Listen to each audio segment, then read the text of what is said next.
Welcome to Human Resources for Small Business, where we discuss HR best practice, hot topics in HR strategy, and employment law changes that affect business. I'm your host, Brandon Laws of Xenium HR. Our website is www.xeniumhr.com, where you can follow us, read articles, watch videos, or contact us. Thank you for listening.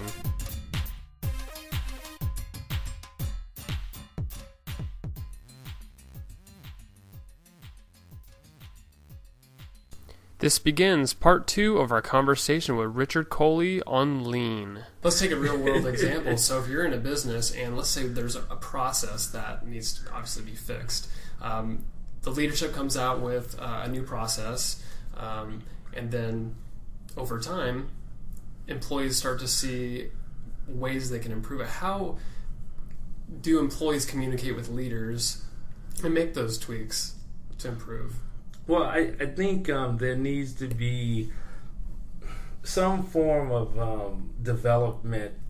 It's when I say development, as far as the management leadership, there's got to be a way to communicate freely between the groups, and it has to be some kind of mechanism that allows people to say, "Hey, I think if we did this, it would improve it." The thing is, the group has to look at it from leadership, has to paint that picture from a holistic picture. Because sometimes you could just look at this desk and say, hey, if you move this phone over here, that would work better. But maybe that would have issues with a group over here if you move that. So you have to understand, does this improvement help holistically, or does this improvement actually cause issues far worse than what we're dealing with right now by just making that improvement? So I think there needs to be on both sides some kind of mechanism to say, hey, we need to improve, and then some kind of feedback to say, okay, if we do this and this. So as long as I think you have constant feedback and the things that can be improved, you actually have mechanisms to improve it, then I think it works. So let's go back to when we discussed your 360 performance review that you made public in front of everybody, because it kind of goes along the same lines where you basically wanted to tell everybody, I'm for real, I really want to improve. And I think once people saw that, then it opened up a line of communication, didn't it? Because now they wanted to give you authentic feedback. Yes. So in this situation, leadership should definitely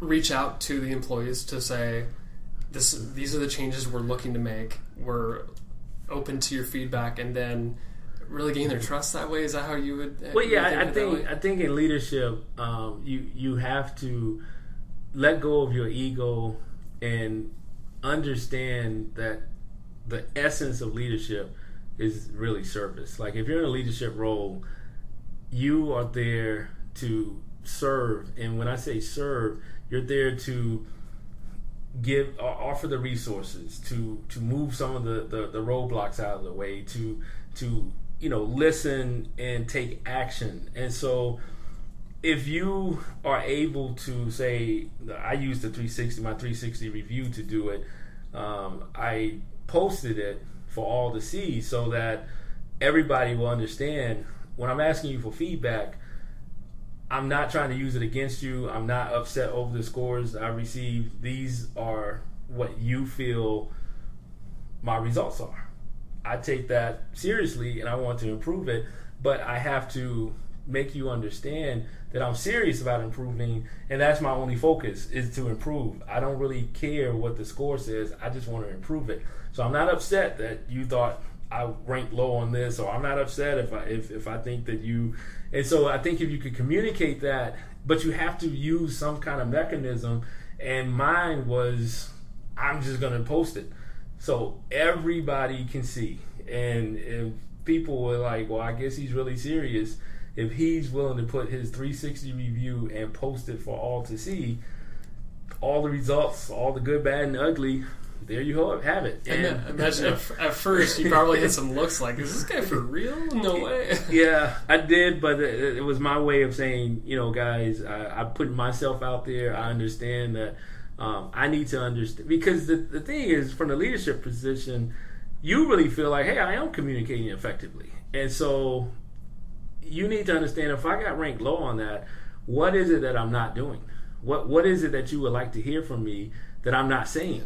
And once I was able to get to the root cause, it was little simple tweaks here and there, but once I was able to accomplish that, people would, since they knew I was serious, they would just out of the blue give me feedback. And so I was constantly getting real-time feedback. If I had a conversation with somebody would afterward would come and say, well, this is what I'm talking about when your communication, when you say this and this, I'm confused. It's like, oh, okay.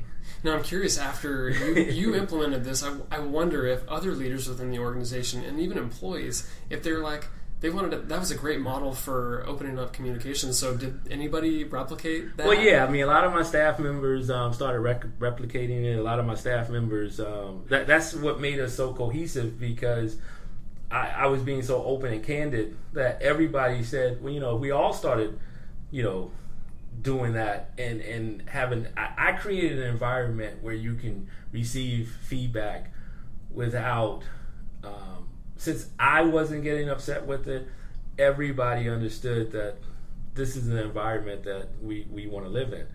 And it starts with the leadership. If I was upset that I was getting negative feedback, then it would have trickled down. So pretty much, it's kind of like a cliche, but everything does fall and rise on leadership. And that was my way of doing it. And a lot of my staff members, a lot of things came out of that. I mean, we had a board where we were, just like some of the pictures I showed in the beginning, we had a board where each staff member would put personal things from their life that people never knew about, just so they could get some openness and say, we want us to achieve.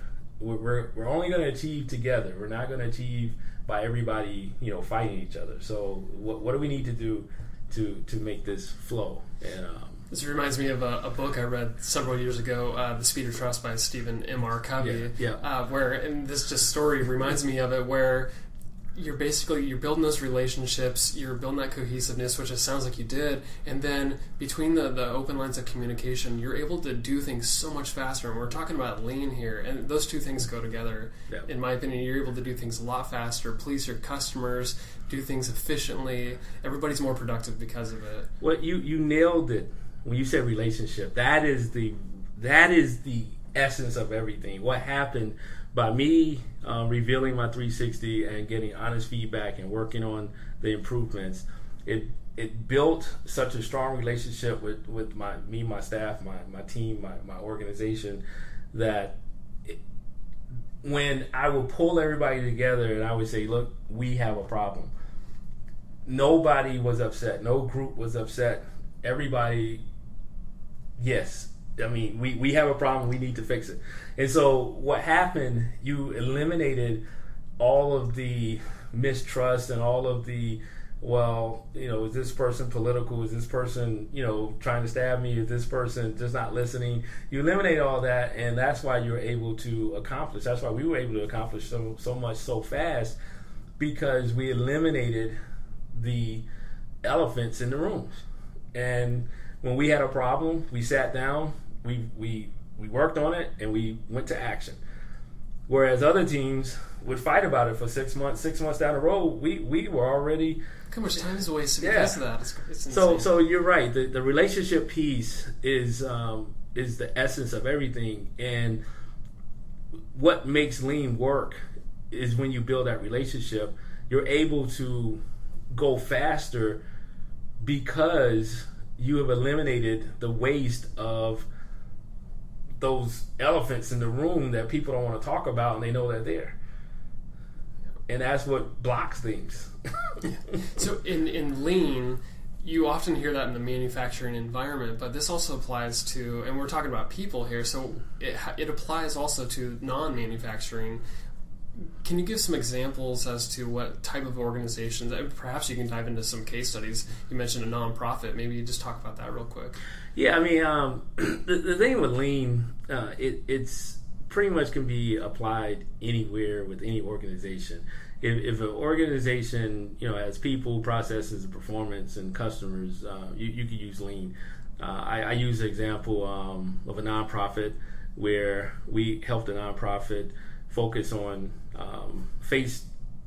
more face time with the children they were working with, and we did that by identifying what the largest gap was that was keeping them from focusing on the children. So by doing that, we were able to focus in on that gap and make significant reductions, which the end product was more face time with the child, but also the byproduct was a lot of cost reduction.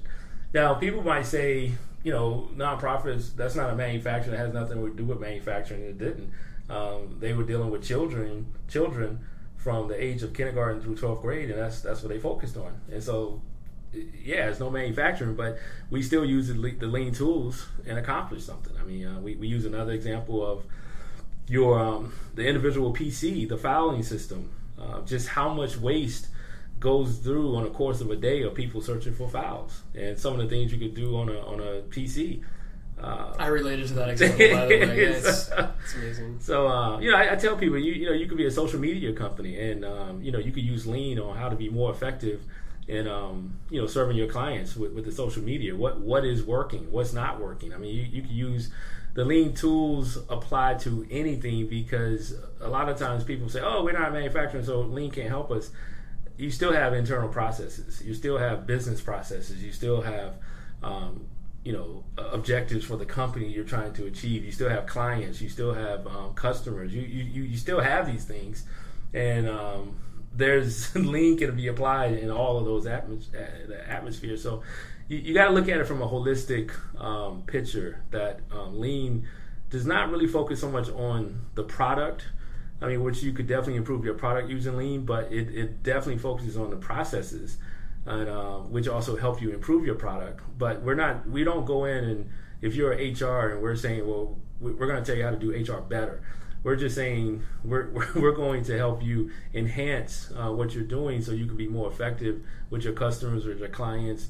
You could be speed to market faster. You could grow your business. Those are the things that we're focused on. You're already the expert in your particular industry. We're just helping you apply those tools to enhance and grow and reduce waste out of your system. So let's say a medium-sized business, they've been growing at a rapid speed, and they're starting to get this lean concept, so they've never implemented the lean tools in their organization. What's really the first step for them? Well, a lot of times we do some assessments to understand. I mean, I really focus on the people aspect of lean first, because I understand if you have a lot of frustration, if you have a lot of disorganization, or things just are not connecting, any implementation you do you will see some results, but probably mediocre. And so I always look at, what does your atmosphere look like now? How are you interacting with your people? What type of things are going on with processes or systems within communication and training and things like that, to really understand what do you look like today. If you're a pretty good team that seems to be pretty cohesive and pretty forward thinking, and say, hey, we know we want to do something to improve, I always start a group off with simple 5S strategies, and those things are just to help organize and standardize. And anybody can do them. You can do them within a group. You can do it individually, and you can show significant improvement. I mean, just like using 5S on your computer filing system. If everybody in the office did that, you could actually reduce a lot of hidden waste from searching that a lot of companies just don't see. So I would start with something like that, get some big wins, get some people feeling good, like, hey, we improved our filing system, and I can find files on my computer in 10 or 20 seconds, whereas before it was taking me 5 or 10 minutes to find something because I named it wrong, or I couldn't find it, or I put in the wrong file, or I have so many files open at one time I got to close everything, and so you go through all these things where you put a system for organization and standardization and you get some wins. And so I always start with 5S, and I also always start with understanding what the organization looks like from how well would this be received. If you have a lot of frustration, I normally start with the 5S, but I also start with individuals and say, well, what's on your plate? Let's look at your plate. And we use the 5S to help organize what's on their plate, and so they're more receptive to say, okay, now we're listening to you. So 5S is a tool that I think is highly underrated, and that's because a lot of people think 5S is a cleanup, and I use 5S as it was intended, as a system for organization and standardization, and you get wins that way. And plus, it's the visual piece of it. It totally transforms an area in record time. Do you imagine that, or do you recommend that people start simple, and then once they start to get some of those wins, as you mentioned, then start to implement it in different processes in their organization? Oh yeah. I always say start simple and start slower, because you can go faster later. It's just like the relationship piece of it. In the beginning, you may do a lot of work with building a team, getting things cohesive, eliminating all the pink elephants in the room. It might take you a while to do that, but after you eliminate that and get it going, that team, no matter what you throw at it, will outperform any other team that hasn't done that. And so in the beginning, it might seem like, wow, we're going slow, but it's a method to the madness, because after this is completed, everything we do moving forward, we'll do it at a much faster rate, because we have systems in place that are organized or standardized, and everybody is rowing together in the same direction. Richard, where can listeners learn more? What sort of resources are out there about Lean? Maybe give away your website and those sorts of things. Well, my website is www.c-f-s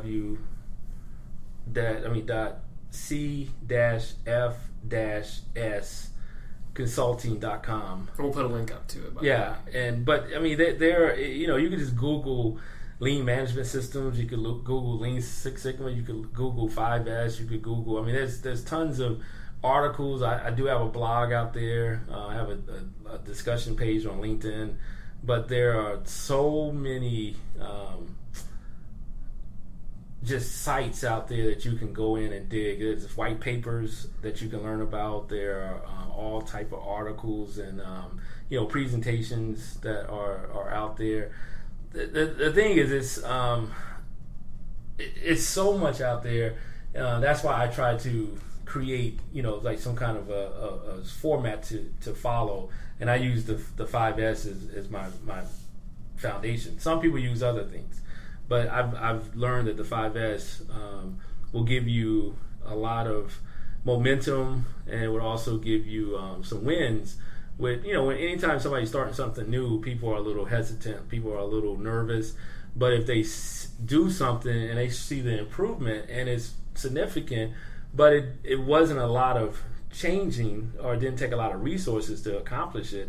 As simple as taking your filing system and color coding your filing system.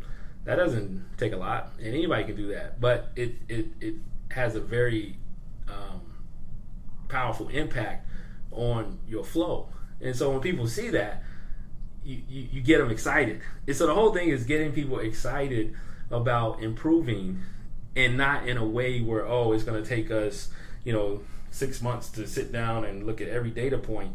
It's like, no, we just want you to change the colors in your filing system. It's like, that's how you want me to do it? Yeah, let's try it. And so from that standpoint, I do try to work with people from a systematic way, in a holistic way, and not just say, well, we're just going to come in and apply a rigid format that may not work for your environment. Our guest today has been Richard Coley, CEO with CFS Consulting Group. Thank you so much for being part of our show. No, thank you. I appreciate it. It was very helpful. This podcast is produced by Xenium Resources, Inc., all rights reserved. For information on guests or for interview requests, please visit www.xeniumhr.com or email info@xeniumhr.com. Everything on this show should be considered educational and informational only, and not personal advice. Please consult with the appropriate tax, legal, or business professional for individualized advice.